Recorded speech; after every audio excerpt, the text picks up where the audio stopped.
everyone, Katrina here, and today we're going to go over some L'Hopital's rule examples. Be sure to subscribe for more videos like these. Okay, so I previously dropped a pretty big and comprehensive video about L'Hopital's rule, which goes over the theorem and the cases as well as multiple examples. Today we're just going to dive into another example, just to give you some more background and some more practice. So again, when can we use L'Hopital's rule? So we use L'Hopital's rule when we have indeterminate forms. So when you have 0 over 0 or plus or minus infinity over plus or minus infinity when you're evaluating limits. So that's when it comes into place. And essentially L'Hopital's rule tells us that if you're taking the limit as x approaches a of f over g, that equals to the limit as x approaches a of f prime over g prime, provided that g prime does not equal to 0 near a. Okay?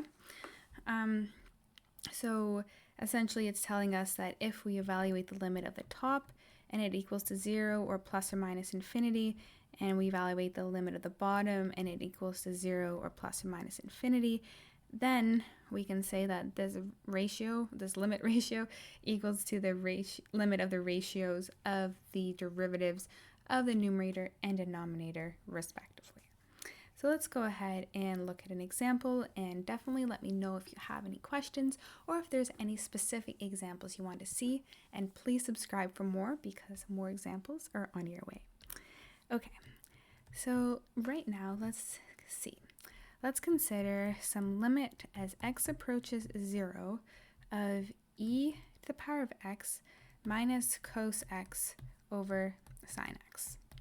So first of all, let's see whether we need to use L'Hopital's rule or not. So let's call our numerator here our f of x and our denominator here g of x. So if we were to evaluate the limit, let's say we're evaluating the limit as x approaches 0 of f of x, what do we get? We get e to the power of 0 minus cos 0. And this equals to 1 minus 1, which equals to 0. Okay, so we're a little bit concerned about that. Let's check on our g of x. If we take the limit of g of x as x approaches to 0, we get sine of 0. And sine at 0 equals to 0. So that means that we do have an undeterminate form of 0 over 0, so we can go ahead and use L'Hopital's rule. Okay, so that means that we're going to need to take the derivative of both our numerator and our denominator. Okay, so let's just give ourselves a little bit of space over here so we can just keep it all on the same page. Okay, so let's start with f prime. So we take the derivative of that. The derivative of e to the x is simply e to the x. It's a really nice case.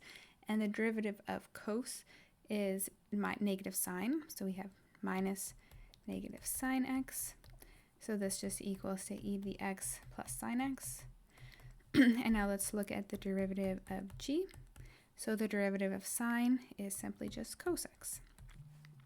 So now let's apply L'Hopital's rule and look at the limit of the ratio here of the derivatives.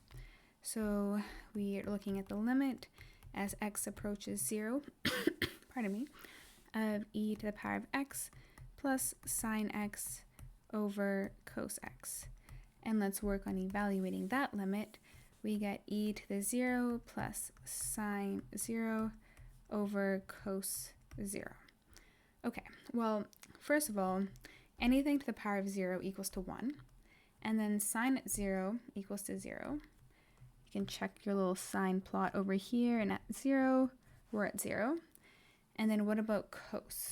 So again, let's draw our little cos plot. Cos at 0 here equals to 1. So we've got 1 over 1, which equals to 1. So that's amazing. So we literally went from having a problem that was 0 over 0, and then after applying L'Hopital's rule, we were able to peel back that veil of the indeterminate form and find a true answer for our limit, which is amazing. So we got that our final answer equals to 1 using L'Hopital's rule. So please make sure that you always include L'Hopital's rule as part of your toolkit for calculus and solving limits, because it really does come in handy to help you tackle those pesky undeterminate forms. So if you enjoyed this video, please definitely subscribe for more. Got plenty more coming your way, and drop it a like if you enjoyed it, and please comment any questions that you have. I'll be sure to get back to you as soon as possible. With that, I hope you have a great day, and I'll see you next time.